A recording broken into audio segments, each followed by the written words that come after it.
Welcome to the Journey to Wholeness, a podcast by I See My Baby Incorporated.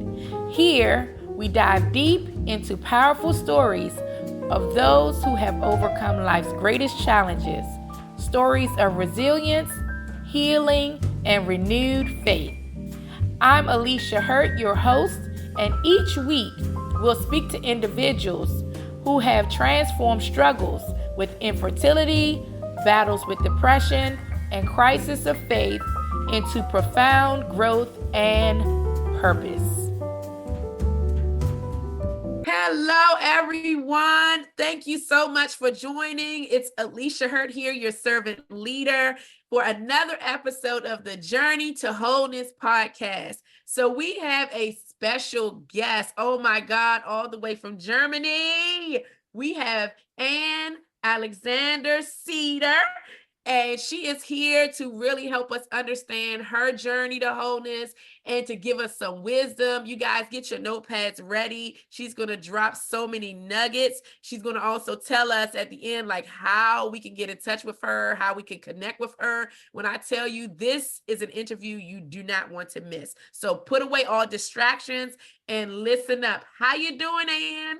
Alicia, I am so good. Thank you for having me on your podcast. I'm really excited to be here. Yeah. I'm happy to have you. So my second child's name is Anne. So yeah, like you're just the nice person, you know. Right. It's like right? Everybody in the world has somebody, either their mother or their daughter or their sister. And if it's not their first name, it's their middle name. And you and it spell works it exactly in every how language. I spelled my baby's name. Oh, really? With an E. And with an E. Yeah. And with an E. And that's what she says. And with an E. So let's jump right in. Can you tell us a bit about yourself, your background, and what brought you to this journey? So I was a professional actor in America, and I had just started to earn enough money doing, commercials and theater that I had my SAG insurance paid for by Screen Actors Guild, and I was working on my equity card. So I was young, didn't need a whole lot of money, wasn't making a whole lot of money, but enough that I didn't have to have a side job or anything. So I thought I was golden. And I really thought my future was clear. It was just going to keep on going in this direction and getting better and better, better. And, Hollywood, here I come. And then life throws you a curveball, as it does. And I met this hot German guy and ended up moving to Germany and starting a family very quickly. And that kind of threw a wrench in everything. I didn't speak German at the time, and you kind of have to be able to communicate in the language of the land to work in the land. And so I really didn't see a way forward with my acting career. Initially, that didn't bother me so much because I was a new mom and I had also been very sick. So I was kind of getting over a really serious illness and trying to be a mom. And so I was dealing with a lot right in the beginning. But a couple of years into it, I was getting antsy, like wanting to do something. I was feeling better, and my son was now in daycare. And I had seen a poster somewhere for the American Drama Theater Group. And I was like, perfect. Okay, let me go check that out. So I went over there and auditioned and had a nice interview with the guy who runs the company. He's like, fantastic, welcome aboard. And I was like, yes. And then he pulls out a calendar and starts saying, our tours go here and here and start. I was like, whoa, whoa, whoa, tour? No, I didn't know this was a touring theater company. I can't do that. I have a baby. I know. So I was really embarrassed. I got up, apologizing profusely. And just like as I'm closing the door behind me, on a whim, I leaned back in and said, hey, you don't happen to know anybody here in Munich who I could call, do you? And he gave me two names, which that's tip number one. Never be afraid to ask if somebody can't help you, who else might be able to. Amen. And yeah. And so he gave me two names, and these two people became pivotal in launching my voiceover career, which led to presenting, which led to commercials and all of that. And all that was great. It was lucrative. It was flexible. I was known for bringing my son and my dog to the studios with me. Everybody knew my son and my dog, right? And even like a really long day was only 6 hours because we still had a really traditional kind of a marriage. So I was in charge of our child. I was in charge of our home, dinner, breakfast, all of those kind of things. And it was all fun and it was creative to a certain extent, but it wasn't like the kind of creativity that I became an actor for. And so I was always kind of looking for something to fill this hole that I didn't even know I had. And so I would sort of go from one thing to the next: jewelry design, interior design, mosaics, painting, oil painting, watercolor, sewing. I even picked up at one point, just collages, just doing all sorts of different things. And I would do that for a couple of years, and then I kind of get bored and, move on to the next thing a little while later. I had a blog before blogs were a thing. I had my son start a YouTube channel, like back, oh my gosh, 17 years ago. Do you know how successful that thing would be now if he had just kept to it? Right. He regrets it too, thank God. Yeah. And so all of these things that I was trying to fill this hole with, but I didn't know it. And then one day I had a standing movie date with my son on Friday nights, and he was about 16 at this point. And he came to me on Thursday and he's like, "Mom, I don't want to hang out with you tomorrow night or any weekend going forward. I want to hang out with my friends."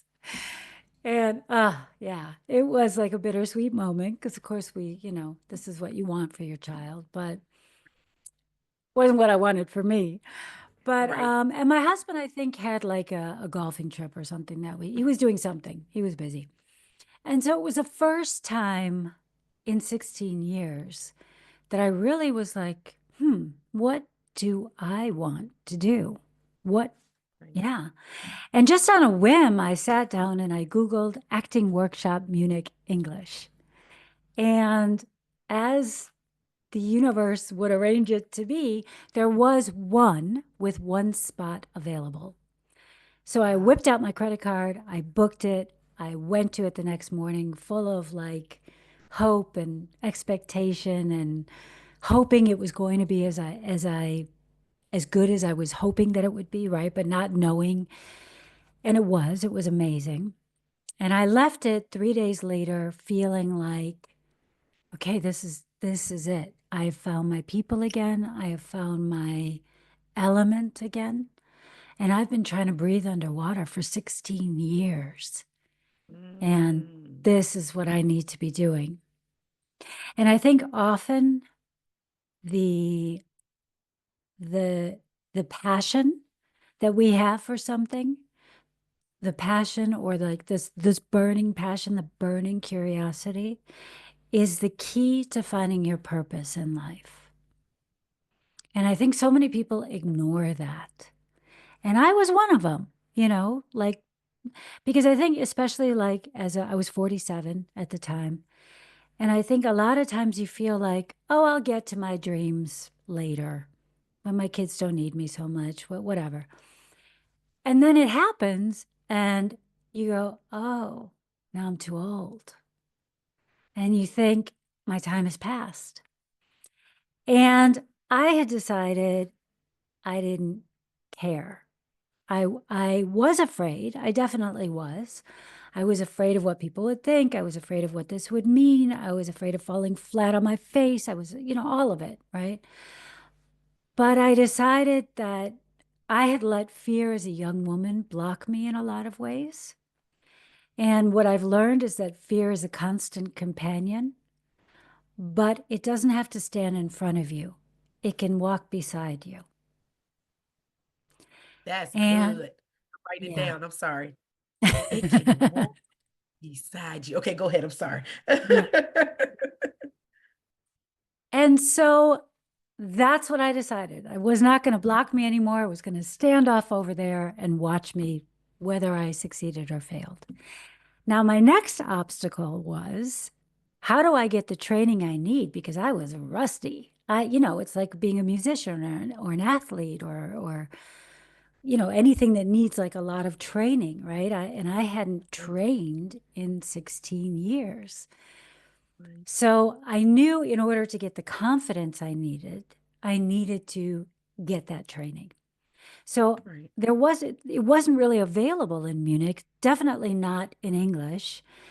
And I didn't want to add that extra layer of complexity to my my journey back to being an actor, because I just wanted to deal with like emotions as they came without having to wonder if my grammar is correct or if I've pronounced this word wrong or whatever.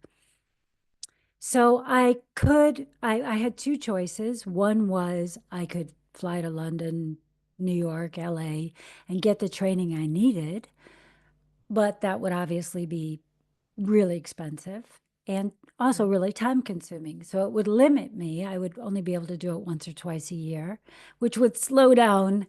Like I was on a path now. It's like, the time is ticking. I'm 47. Like Right. we got to get the show on the road, you know? Right. And so, or I could bring the coaches to me. And that was the second kind, or the third maybe, revelation that I had was sometimes your biggest obstacle is the key to finding the solution. Mm. And my obstacle was I didn't have training here that I needed. So what was I going to do about that? So I decided to bring them to me. Now, my initial goal with that was just to get training at a reasonable price, right? Not having to pay thousands per workshop, but maybe a few hundred per workshop. Right. And I knew that if I could just get the coaches here and find a handful of other actors to take the courses with me, the workshops with me, that would enable me to take the workshop at a reduced price. And that was my only goal. But what very quickly happened was I was taking these workshops for free. I was building a community. And I was earning anywhere between 1,000 to 3,000 per workshop, depending on what it was, how long it ran, that kind of a thing. And so that was like a real eye opener, right? Right. And yet still my only goal was just to get that training. Right. So that's what I did. I did that for a year and a half. I brought in 1 to 2 coaches per month, and then I was organizing workshops in between to work on whatever we had learned in whatever workshop we had just taken. And the other Right. interesting thing was I had started to build authority. And at the time, I didn't want it because when you have authority, people then are afraid to give you feedback and they don't treat Right. you like a student like everybody else. Right. And I wanted that. That was my whole point in doing this thing. So I Right. really had to fight to say no, that we're all the same here. We're all just Right. learning. And that guy's the coach or that woman's the coach, but not me, Right. you know. Right. And then I launched my career, got an agent, got on the casting director's radar, started auditioning, and very quickly, at this point now I'm almost 50, so realized that the luck I had had and the opportunities that were given to me as a young woman, people were not so eager to be handing them to me as a 50-year-old woman. And I also, again, time, right? It was like that, Right. got to get the show on the road. And I I have confidence that I can figure stuff out, but I didn't have confidence that I could figure it out in a reasonable amount of time. Mm. And one of the things I was dealing with when I initially came back were my limiting beliefs around my age and around my lack of perfect German. So, one of the things that I did just to kind of get over my own limiting belief was I became a life and career coach to kind of like coach myself out of these things that like letting these things that I can't have no control over block me. Right. And what that did was it made me realize that if I can adopt someone else's framework and strategies, I can cut my timeline sometimes by years. Mm. And so then it was all of a sudden like, oh, what else don't I know? I don't know a lot. You know, Right. there's right. There's a lot of stuff I don't know. What else can I learn about? Because Right. at this point, I had also realized that I felt very confident in my skill as an actor, but I didn't know anything about the business of being an actor. And that's when I set off on this odyssey, like realizing, first of all, that my branding, actors have brands, right? That my branding was off. I wasn't calling it that. I was saying I was being miscast. People Gotcha. weren't cast. Yeah. I didn't even know what it was. I just knew I didn't like the roles I kept getting. Right. And so I really started to work on that myself. Like I knew that there was something missing. So, we all have a brand. You have a brand, I have a brand. Everybody who's even not their own business has a brand Right. because that's just it. People make opinions, right? Yes. And either you can have a hand in helping them to understand what your brand is, or you can just let them make up their own mind. Yes.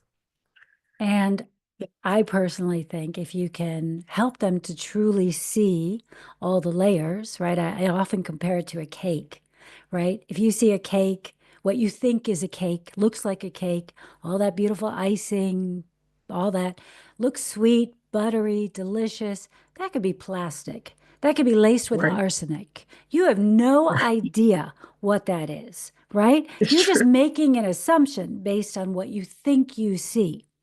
And then when Right. you cut into it, that may or may not be a cake. It could explode, you know, Right. right? It could be filled with, Old Spice and puppy dog tails, who knows, right?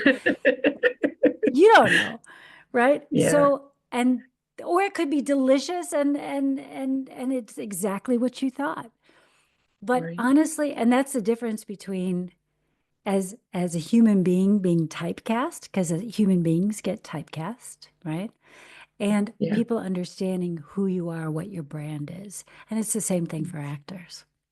Yeah. So then I really set about like changing my brand because I kept getting cast as the really like cold, reserved, calculating um bitch. Can I say that? I'm You trying sure not to can. swear.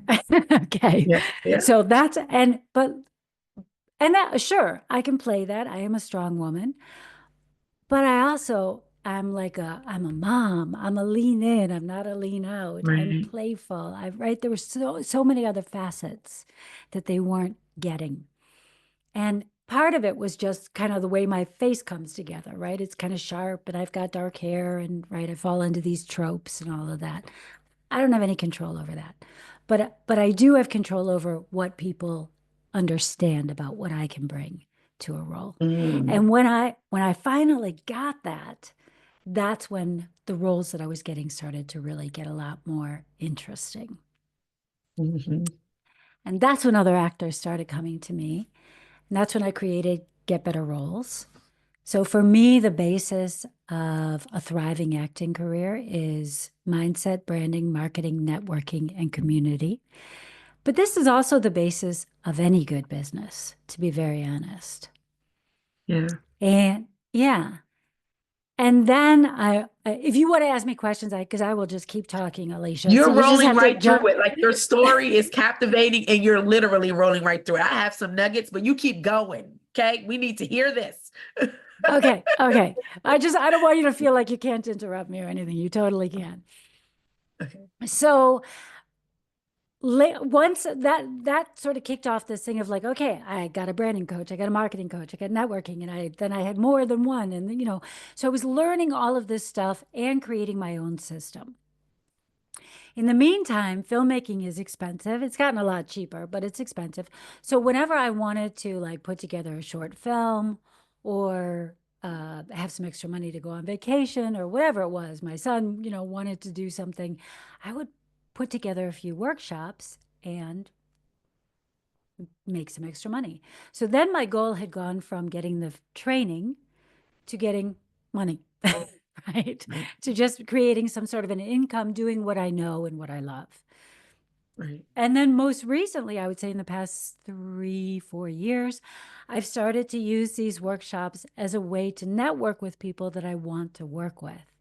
Because when you're offering something of value, in the hierarchy of film, actors are very, very lonely, very low on the totem pole until you kind of reach a certain status. And then it's like unrealistically high, right?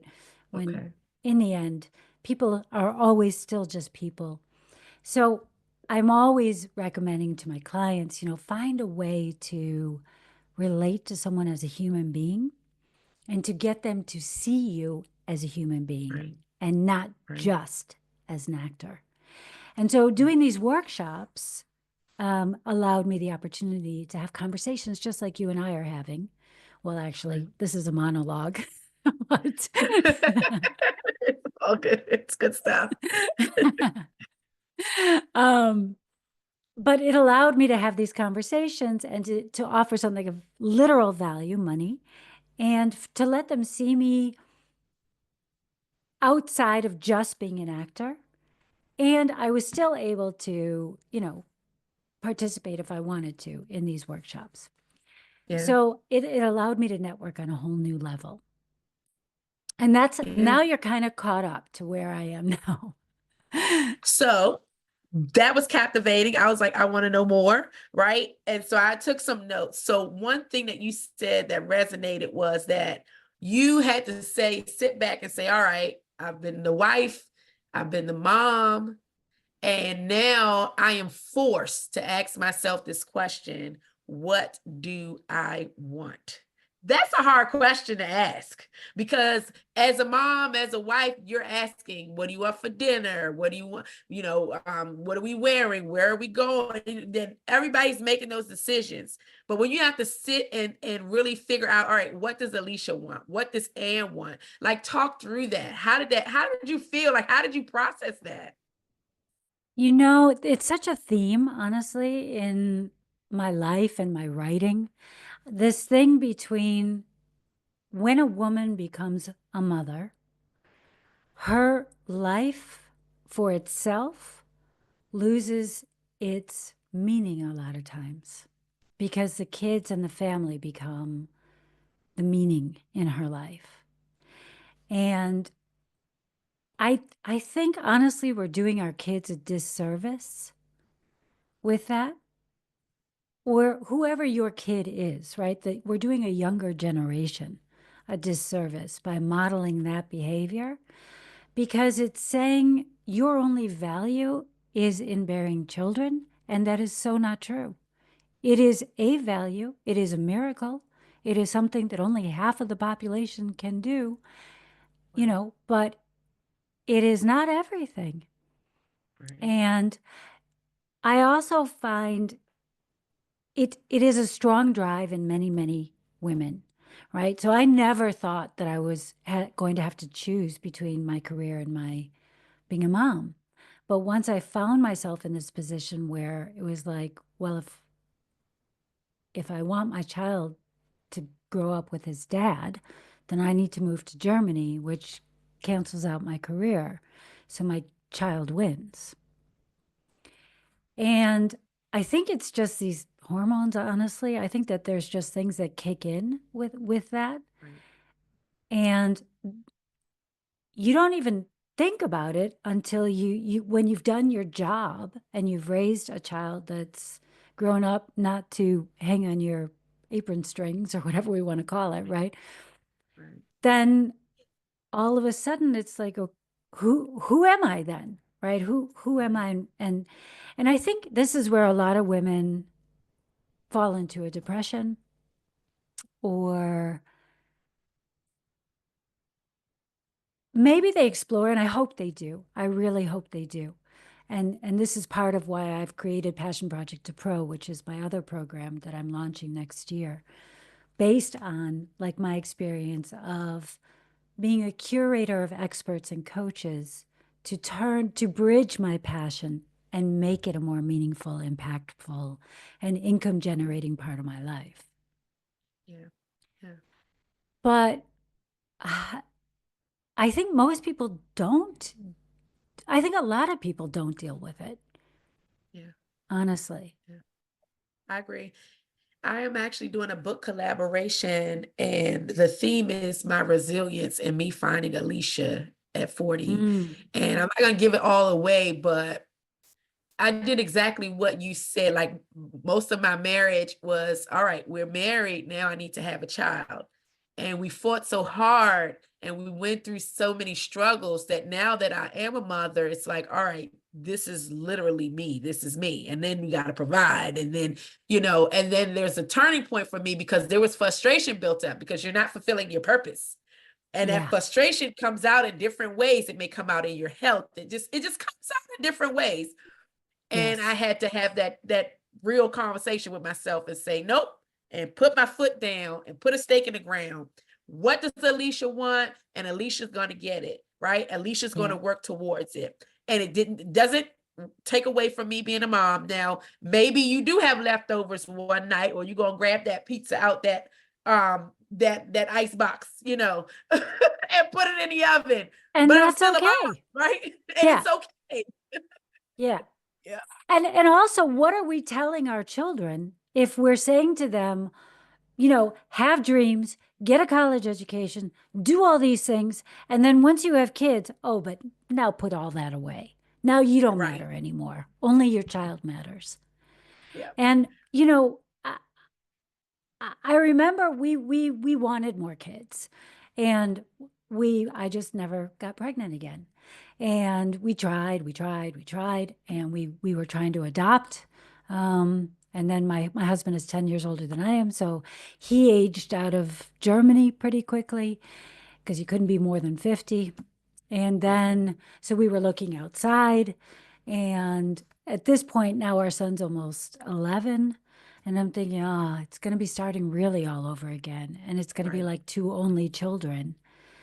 Right. And we just decided against it, which was a hard decision, I have to say, because I always thought my husband wanted a soccer team. That's what he always Oh said. Lord. And I used to say to him, I'll help you with the first 3 to 4. After that, my Then you're lifestyle on better not your own. change. Yeah, exactly. So So, you talked about breathing underwater. Oh my yeah. God, that was deep. And I'm like, she's in my journey. She's in my chapter, like, of this collaboration. Like, talk more about what that feels like breathing underwater. And you said for 16 years. So, like, I don't even know how long you can, like, physically breathe underwater, but we're talking spiritually. Not We're talking 16 the walk. years, right. Right. Well, what I mean to say with that is like I was not in my element, right?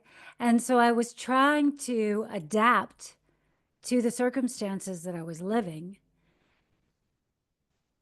in a way that was fulfilling to me. But I wasn't, and I mean, not to say I'm not saying I was a miserable woman or anything. I was happy, but I just didn't realize how much the acting world and actors themselves and being able to express myself in that way was such an important part of who I am Right. until I had a chance to get back to it. And then it was like, yes, these are my people, right? Yeah. This is you guys, this is everything. Yeah. And it's, we've kind of come to this place also in society where we expect our partner to like fulfill so many roles, right? Got to be your partner, your best friend, everything, all of your entertainment, all of these things. And it's just hard to find that Yes. perfect person. And nobody is perfect. And we Right. evolve, right? Right. We sure do. So, yeah. And this is the thing, I really think like that 7 year itch or whatever you want to call it, where your relationships kind of, I have found that to be true. There's like a redefining of the relationship every 7 to 8 years, because now we've been Yes. together through 3 of these cycles. Yeah. Yeah. And Congrats. yeah. And what kind of happens is like the old relationship You have to go, okay, those were the terms of that relationship, but I have evolved. I am I've been changing. So Yes. I'm developing. I'm still evolving. And so Yes. we have to find a way to come together now the way I am. I And agree. look, So my husband, we would find old pictures of me, or memories will pop up of me in high school or when I was younger. And my kids be like, "Oh my God, mom, that's you. Oh man, you look so different." And my husband be like, "Who is that?" Because that is not who I'm married to now. And I'm like, "And you're well, so right. And you're so right." yeah, Because we just celebrated 18 years. So you're so right about how you evolved congratulations. and how the terms of your Yeah, relationship changed. The way that you love me, the way that, we romance each other, the way that we are dating, even if we're married, like it changes. I need something different. You need something different. So I'm thankful that you hit on that. And that also in 2025, that is why we're adding a component to our retreats that is for couples. Because even though I'm supporting interesting. women, I'm Yeah, like, no, it takes two. Like we need yeah, to get this together yeah. and work through it And together. and Yeah. marriage is a choice. 18 years is a long time. That's a Yeah. choice. Because Yes. in 18 years, I'm sure you've had moments where you're like, do I need this? Right? I've certainly had them, right? And people will ask me, because we've been together almost 30 years, what's the secret? How do you do it? Don't leave. Yeah. Find someone who you can respect always Yeah. and who you can rely on. Right. The beginning part, that mad attraction and all that comes and goes, right? I mean, it's Yes. just how it Yes. is. Yeah. But if you don't respect that person, then there's no basis. But as long as you respect them, as long as that's a person that you're like, I got a good one, then it's worth fighting for. Because otherwise you're just Yeah. like jumping from the frying pan into the fire. What do they say? Yeah. Yes, pretty much. And so you hit on a point which it correlates with the marriage, but then also with your walk and becoming and discovering yourself and like getting out of breathing under the water. You said that fear was there, but it's a constant companion and it can walk beside you. I was like, yes. You know how when you hear poetry and I was just like this inside. Talk about it. Yeah, that's the first time I've ever said that. When you were like, "That's good," I was like, "Yeah, it's not bad." Huh? Because it's true. Because people, I think that people who do things that are scary are fearless, and that's not true. People who do things that are scary do them in spite of the fear. Yeah. Because your dreams, right? We all have dreams. We all had them. Sometimes we let those dreams shrivel up and die, but they are in there somewhere. And Right. your passion, your curiosity is, as I said earlier, often the key to finding your purpose, which will often be hand in hand with that dream, right? Yeah. And so, as a young woman, I would often let fear stand in front of me. And fear is just that lizard brain trying to keep you safe. It's like saying, everything's good here. Let's not rock the boat, right? And then it shows up like logic. It'll sound like, nah, the timing's not good now. Maybe in 6 months. Maybe I don't have enough money. I can't do that. I can't take a course in this, or I can't invest in myself, or I can't take a vacation, or whatever it is that you need, right? Right. And it'll show up, or I'm not ready. And it's interesting because I had that. I knew I wasn't ready to launch my acting career just because I had done this one workshop. But the difference was I went and got myself ready. That's So a right. lot of times people will, and I knew it was like a timeline, right? I could have, I guess, taken workshops indefinitely and had a lot of fulfillment in that because they're fun and you get to act. But it wasn't what Right. I wanted. That wasn't part of my dream. This is often when I coach actors, right? So I have two programs. One is Get Better Roles. That's for trained actors who've been working in the business for at least a couple of years. And then the other one is Passion Project to Pro, which is helping people turn what they love into what they do without being an expert influencer or coach. But when I'm coaching actors, often I'll say like, well, why is acting important, right? Because a lot of times they'll say things like, I want to make a difference. I want to show someone from my background that it's possible. But there are a lot of ways to do that. Why is it important that you do that through acting?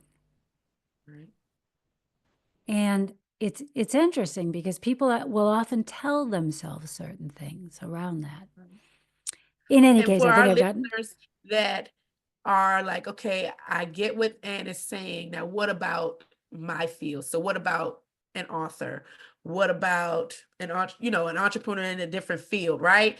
yeah, You can use that as a placeholder. You can say what's important about being an author, right? Talk them through it. Like you can use your concepts in other totally. fields. Oh, Yeah. absolutely. I mean, it really is anything that you find your meaning in life through. You have Right. found it through your organization, right? Right. And helping women through really, and coming in 2025 men too, through really difficult situations Yeah. and Yeah. really heart-wrenching situations. And I'm sure that came from a place in your life.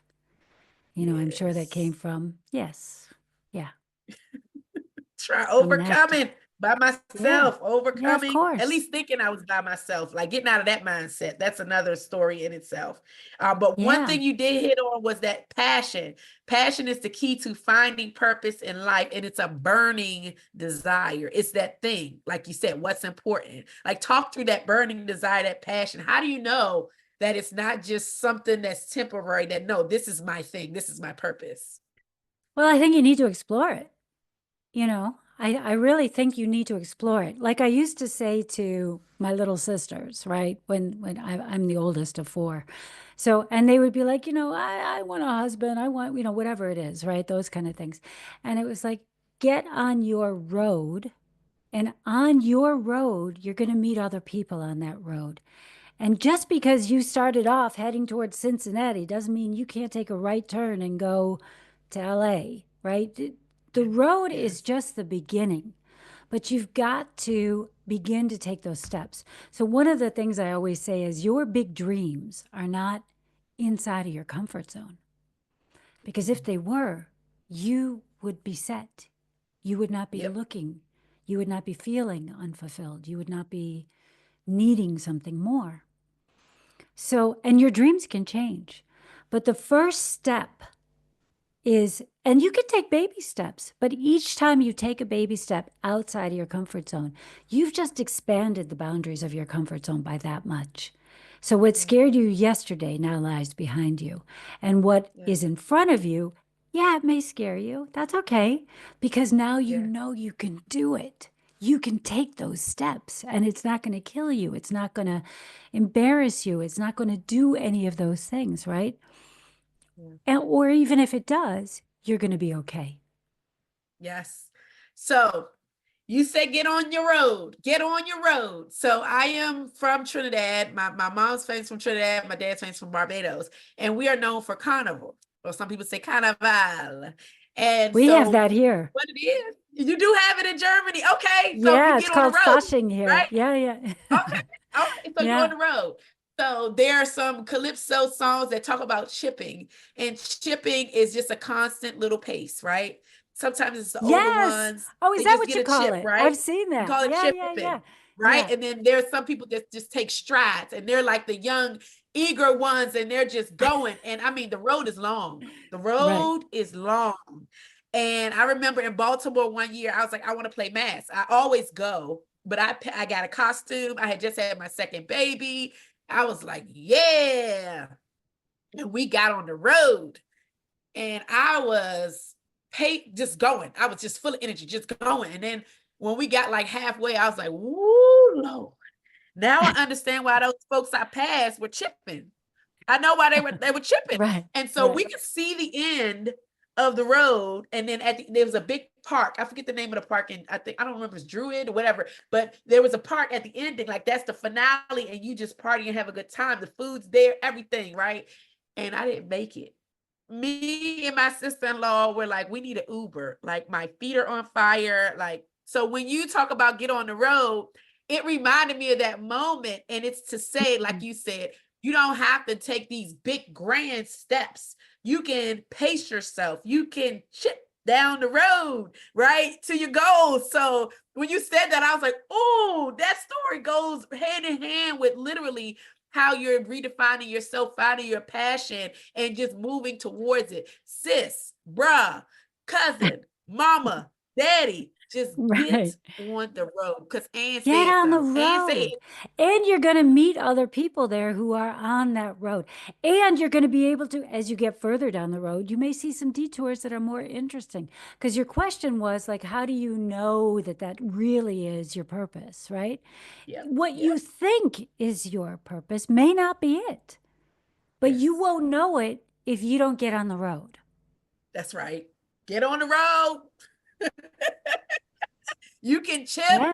You can do a little, and listen, if you're a sprinter, fine. I'm a, Yeah. hey, yeah, runner, No whatever, like, judgment. but I'm a chip. I'm a chip down the Right. road. Right. Right. Okay, and so the last point that I have here is that the biggest obstacle was the key to finding a solution. And with the Mm. wisdom, come on now, collaborate. Well, I think that's often the key to the solution, the key to whatever answer you're looking for lies within the problem. This is another thing I say to a lot of the actors I coach. The problem is the solution. So you think you're too short, you think you're too ugly, you think you're too tall, too dark, too whatever it is, right? Maybe that's the solution. That is what makes you you. Do you think Peter Work it. Dinklage didn't have that thought that he was too short to be an actor? I mean, he's like perfect. Or Tom Cruise is my height. You can't see how tall I am, but I'm only 5'7". It's not like I'm tall, right? And Tom Cruise is my height. Did that stop him from having an amazing career, right? Or I mean, they're just so Viola Davis, right? Oprah Winfrey. People told Yeah, her, you are too ugly. You are not going yeah, to have a career in television. Look what she yeah, did. yeah. The problem is often the solution because whether you believe you can or you can't, you're right. So here's what I also will say. If you don't believe it, act as if you do. Do the Okay. actions as if you believe it. Because Yes. when you don't believe that something's going to work, right? If I didn't believe that cleaning my house was going to give me a clean house, why should I bother? Right. Right. But if I know that cleaning my house is going to give me a clean house, then I get that mop out and I pick up the clothes and right, you Clean do that the out. stuff, right? Yeah. So are any skill that you are missing, and this is often the case, people are just missing those initial skills, like the bridge, right, to becoming what they want to be. And you just need to get those skills. Whether you believe they're going to work or not is irrelevant as long as you Right. do the work. Yeah. Because the belief or the acting as if you believe leads to an intention, which then leads to an action, which then leads to confidence, which then leads to results. And that flywheel just keeps getting bigger and stronger and stronger until one Yes. day you turn around, you're like, I am this person. That's right. I have arrived. Yeah.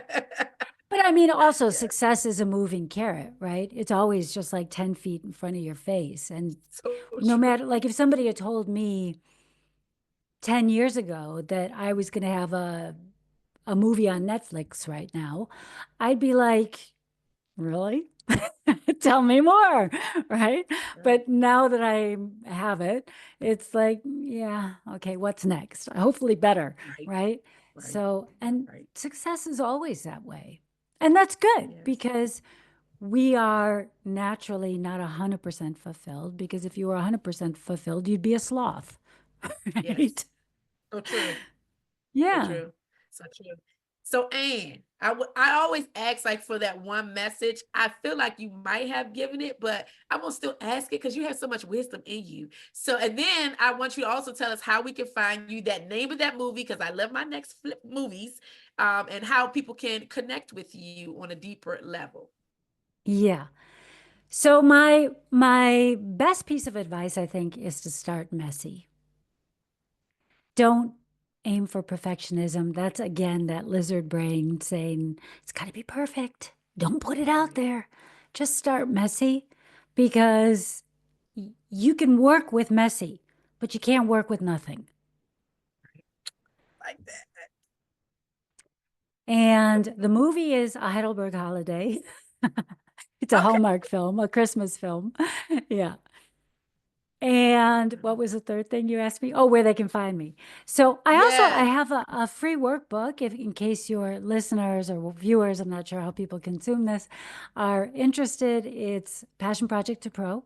So if the idea of like putting on an event around being a writer, or foraging for mushrooms, or chicken farming, or whatever it may happen to be, if it's something that you can learn from a coach or an expert, you can create events around that. It's got to be what lights you up, though, of course.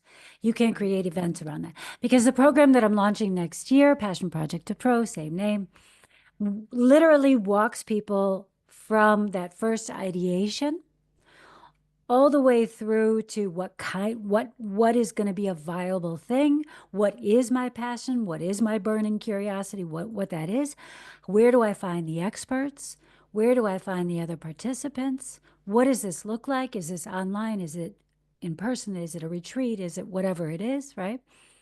All the way on up to, by the second to last time we meet, they're getting ready to launch their event. And then we come back together 2 weeks later and we do a debrief. What worked, what didn't work, what are you going to do better next time? So that everybody who invests in the program will, at the very least, have begun to, if not gotten their entire investment back. And if not this time, then they know how to do it again for the next time. Right. I love it. Well, listen, I thank you for your time, and I have a celebrity on my podcast. My God, Nice. Nice. But if people want to find me, I'm at act-bold.com, and okay, I'm in good. all the DMs, whatever. I'm on all the social medias and all of that. Awesome. Thank you so much for your time. Listen, reach out to Anne if you're watching on Spotify or you're watching on YouTube. I will place her links below. Thank you so much for your Perfect. time. And I loved hearing about your journey to wholeness. Take care. Thank you so much, Alicia. Bye-bye.